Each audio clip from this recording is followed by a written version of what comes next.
और खट्टर सरकार डेंटल भर्ती धांधली मामले में किसी को बख्शने के मूड में नहीं है। बीजेपी प्रदेश प्रवक्ता रंजीता मेहता ने बताया कि डेंटल भर्ती धांधली मामले में हरियाणा पब्लिक सर्विस कमीशन के डिप्टी सेक्रेटरी अनिल नागर समेत 4 लोगों को गिरफ्तार किया गया है और 2.25 करोड़ रुपए के करीब बरामदगी हुई है। इसके साथ ही उन्होंने विपक्षी पार्टियों पर निशाना साधा। डेंटल भर्ती धांधली मामले में अभी तक 48 गिरफ्तारियां हो चुकी हैं और ये पूरा मामला क्या है, इस बारे में खास बातचीत की हमारे सहयोगी अनिल कुमार ने भाजपा प्रदेश प्रवक्ता रंजीता मेहता से। कांग्रेस ने हरियाणा पब्लिक सर्विस कमीशन और हरियाणा स्टेट सिलेक्शन कमीशन की कार्यप्रणाली पर सवाल उठाए हैं। इसके साथ साथ आरोप लगाया है कि हरियाणा के युवाओं के भविष्य के साथ खिलवाड़ हो रही है। इस समय मेरे साथ हैं हरियाणा प्रदेश भाजपा प्रवक्ता रंजीता मेहता। इनसे जानते हैं कि कांग्रेस के आरोपों में कितनी सच्चाई है। जी देखिए, जो कांग्रेस वाले आरोप लगाते हैं, कहना यही चाहते हो कि जिनके घर शीशे के हैं वो दूसरों पे पत्थर ना ही फेंके। जिस तरीके से कांग्रेस के समय में धांधलियां होती थी, जिस समय उससे पहले की इंडियन नेशनल लोकदल की सरकार थी, जिस तरीके की भर्तियों की धांधली होती थी, आज भी लोग जेलों में जो है चक्कर काट रहे हैं और वहाँ पे सफ़र काट के आ रहे हैं। और जहाँ तक हुड्डा सरकार की बात है, सभी लोगों को पता है केवल एक भर्ती नहीं, सारी भर्तियाँ ही जाकर हाई कोर्ट में चैलेंज होती थी। चाहे वो जेई की भर्ती है, चाहे वो कांस्टेबल की भर्ती है, चाहे वो एएनएम जीएम की भर्ती है, चाहे वो आर्ट एंड क्राफ्ट टीचर्स की भर्ती है, चाहे वो पटवारी की भर्ती है।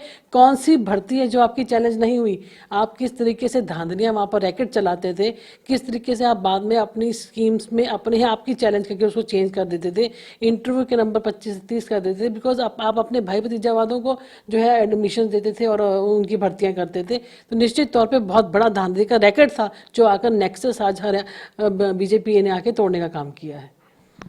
रंजीता जी, इस मामले में कितनी रिकवरी हो चुकी है और कितनी गिरफ्तारियां हो चुकी हैं? देखिए, मैं मानती हूँ कि मनोहर लाल खट्टर जी जिस तरीके से काम कर रहे हैं, जिस शैली से काम कर रहे हैं, तकरीबन 2.25 करोड़ की रिकवरी तो इसी केस के अंदर हो चुकी है। और पहली बार इतिहास में ऐसा हुआ है कि एससीएस लेवल के ऑफिसर को गिरफ्तार किया गया है और उनके साथ जितने भी उनके साथी थे, चाहे वो अश्विनी कुमार था, चाहे वो नवीन कुमार था और जसबीर जैसे लोग थे जो काफ़ी सालों से ये काम कर रहे थे जब कांग्रेस की सरकारें रही हैं, और आज जाकर खुलासा हुआ है। तो आप सोचिए कि उस समय कितनी धांधलियाँ होती थी। अब तो हमने बहुत ही इसकी उसमें चेंज कर दिया है। ओएमआर शीट्स आ गई हैं, मैनुअल चेकिंग बंद हो गई है, कंप्यूटर से चेकिंग हो रही है। पर जिस तरीके से पहले मैनुअली नंबर 2 के 4, 4 के 2 दिए जाते थे और पेपर पैटर्न जो होता था इस तरीके का होता था कि बहुत बड़ी धांधलियों के बीच में गुंजाइश रहती थी। तो आप समझ सकते हैं कि किस तरीके का रैकेट चल रहे थे और अब किस तरीके का सुधार जो है इन भर्तियों में हम करने जा रहे हैं। आज निष्पक्ष रूप से 83,000 भर्तियां जो है वो हमारी सरकार कर चुकी है और 15,000 हमारी पाइपलाइन में है। हमारा यही एक नारा है कि जिसका हक है वो उसको मिलना चाहिए। कोई भी ऐसा इंसान जो हकदार है वो इससे वंचित ना रह जाए और कोई भी ऐसा जालसाजी वाला इंसान जो नहीं डिजर्व करता उसको नौकरी नहीं मिलनी चाहिए। रंजीता जी, अभी तक टोटल कितनी गिरफ्तारियां हुई हैं? देखिए, अगर मैं पहले कांस्टेबल की जिसमें पेपर लीक हुआ था उसके अंदर हम 48 लोगों को गिरफ्तार कर चुके हैं और पहली बार ऐसी सरकार आई है जो हिमाचल में जाकर जम्मू कश्मीर से जाकर भी गिरफ्तारी करके लोगों को यहाँ पे ला रही है और इस केस के अंदर ऑलरेडी 4 गिरफ्तारियाँ हो चुकी हैं। रंजीता जी, आपने बताया कि डेंटल भर्ती मामले में 4 लोगों को हिरासत में लिया गया है और 2.25 करोड़ रुपए के करीब रिकवरी की गई है। तो ये पूरा मामला क्या आखिर? देखिए, मामला डेंटल रिक्रूटमेंट को लेकर ही था। इसके अंदर सर्जन जो अपॉइंट किए जा रहे थे उसकी भर्ती में ये पैसे इन्वॉल्वमेंट की बात आ रही है और जिस तरीके से सरकार काम कर रही है, जिस तरीके से मुख्यमंत्री जी काम कर रहे हैं, बिल्कुल जीरो टॉलरेंस पे काम हो रहा है और कोई भी अधिकारी, छोटे से छोटा, बड़े से बड़ा, किसी को भी नहीं बख्शा जाएगा जिसकी इन्वॉल्वमेंट पाई जाएगी।